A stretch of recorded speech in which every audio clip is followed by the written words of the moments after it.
Hi, it's Mr. Rops here, and we are working on solving more rational equations. So here we have our example, 10x equal to 1 plus 3 over x. And again, we're going to do the approach of multiplying through by the common denominator. I know there's a 1 underneath there and a 1 underneath here. So the common denominator between 1, and x is simply, so my common denominator is simply x. So I'm going to multiply both sides of the equation by x. So it's x times 10 over x equals x times 1 plus 3 over x. All right, well, this one I can easily do. That's 10x squared. And on the right-hand side, I have to distribute to here. So I get x times 1 is x. And this one I get 3x over x. But I know I have to look for 1s to cancel things out. X over x is 1, and so that cancels away. And so now I'm left with 10x squared equals to x plus 3.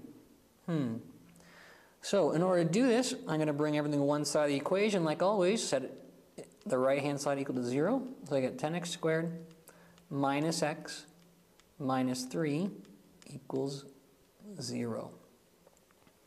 And now I have to factor. It got a lot harder now because I have a 10 here.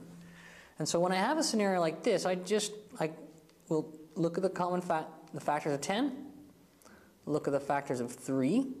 I also know I have a 1 in 10, but it's usually this scenario. Let's see, I can get, if I multiply here, I get 6. If I multiply here, I get 5.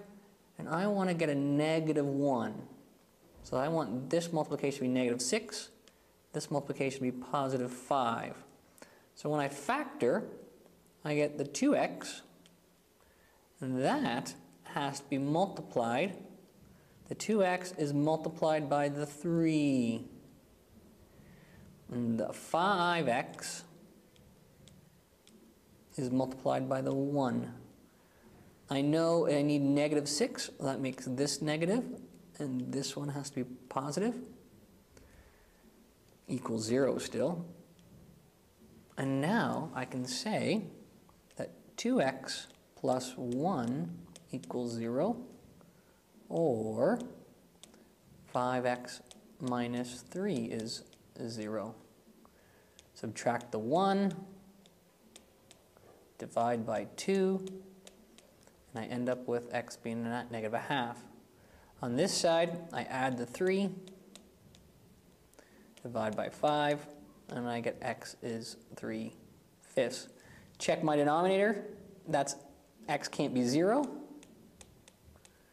No conflict with my answers and my denominator. And so I have two solutions here to this problem, minus a half and 3/5.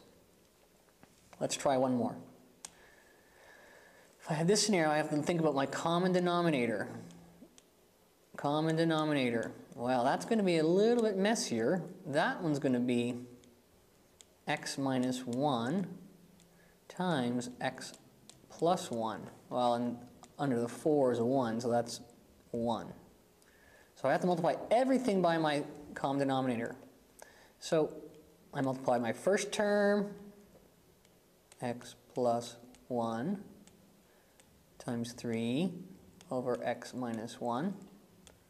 Multiply my next term, x minus 1, x plus 1 times 3 over x plus 1 equal x minus 1 times x plus 4, plus 1 times 4. Now, in doing these problems, there's a lot of things to write, and you have to take your time, be patient, and go through all the steps. And that way you'll have less chance of making careless errors. So now I have this big giant fraction here. I want to look for 1s. It's a funny looking 1. So I know x minus 1 over x minus 1, that's 1, so I can cancel those out. Here, x plus 1 over x plus 1 is a funny looking 1. I cancel those out. There's nothing to cancel on this side because there's no fraction. And so now, when I have x plus 1 times 3 plus an x minus 1 times 3 is equal to, well, I'm going to multiply this out. I get x squared minus x plus x minus 1, and that is times 4. I'm going to distribute the numbers, so I'm going to multiply the 3 in. So I get 3x plus 3. Multiply this 3 in, plus a 3x minus 3. Well, those cancel away. And if I distribute the 4 in, I get a 4x squared minus 4. Quadratic again, so it's got x squared. I'm going to bring all this stuff over. Well, I see plus 3 minus 3 cancels. And this is 3x, I'm going to bring that over, so that's a 6x, bring it over. And so my 4x squared minus 6x, because I've brought it over, minus 4 equals 0. And so now I have to consider, what am I going to do with this? One thing I notice is that they all have a factor of 2 in common. So let's pull out the 2, and I get 2x squared minus 3x minus 2 is equal to 0. And if I consider this now, I get 2, and I have to factor here. Oh, and I have, well, the 2 can be 2 and 1, and this 2 can be 2 and 1. I just got to find the right combination. Well, that's 4, and that's 1. I can get negative 3 if this is a negative 4. So I have to go 2x. That has to be multiplied by 2. My 1x has to be multiplied by 1. The 1 is positive. The 2 is negative because I needed the negative 4 and a positive 1. So that means this one's negative. And of course it equals 0. Don't forget the equals 0 because we need an equation still. So I have 3 numbers, 2, 2x plus 1, x minus 2. Those are 3 numbers.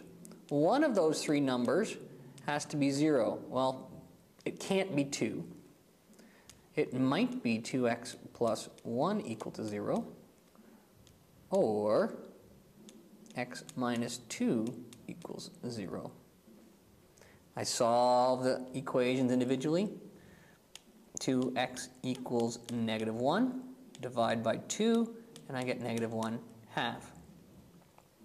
Here I'm going to add 2 to both sides, and I get 2. Here's one answer. Here's the other. If I check back to my original equation, I know x cannot be negative 1, and x cannot be 1. There's no conflict there between that and my final answer. So those are my 2 values, x equal to 2 and x equal to 1/2.